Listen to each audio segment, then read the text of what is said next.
দেখা গেছে কি একটা বাবার নামে দেখা গেছে কি টান দিয়ে বলছে এরকম ভাবে মস্কেরে করে যে ওরে মুসলমান, ওরে মুমিন মুসলমানও কলকে বইরা গাঞ্জা টানো। কিসের জন্য বলছে এটা?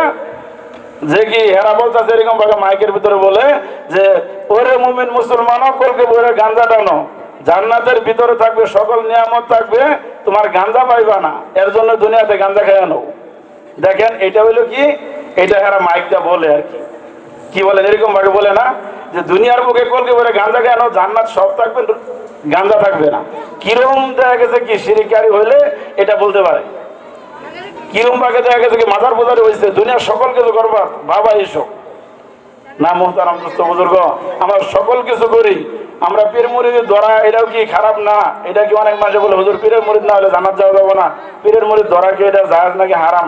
না, এটা কোনো সময় মনে করেন না যে আমিও নিজেও কি দুই একটা পীরের মুরিদ আলহামদুলিল্লাহ আছি, আগেও ছিলাম আমাদের বড় হুজুর রহমতুল্লাহ আলাইহির কাছে, সে দুনিয়াতে চলে গেছে, আল্লাহর ওলি দুনিয়াতে চলে গেছে, বর্তমান কি আমি দুইটা পীরের মুরিদ আছি, তারপরেও তাদের কাছে মাঝে মধ্যে সবকের নিয়ে যাই, যোগাযোগ করি এই পর্যন্তই, উস্তাদ হিসাবে মুরব্বী হিসাবে। আর আমার সামনে এরকম দেখা গেছে কি রেকর্ড আছে আমার চোখের সামনে যে ফজর নামাজ বাইরেছে, সর্বরাতের রাত্রে সবে কদর রাত্রে ফজর নামাজ পড়ে বাইরেছে, বাবারে আহুত করে শিকার মেরে দেয়, বাবা আমাদের হামটাই ধরছে মুরিদরা। আমি দেখে তো নাউজুবিল্লাহ আস্তাগফিরুল্লাহ পড়তে পড়তে বসে রয়েছি। আল্লাহ কি দেখলাম এটা চোখের সামনে। তাহলে এরকম জামানা আগে গেছে বা অনেক জায়গায় আছে, এর জন্য আমাদেরই অবশ্যই পাল্টাইতে হবে। সারা বছর আমরা ওয়াজ করলাম, আমল করলাম না,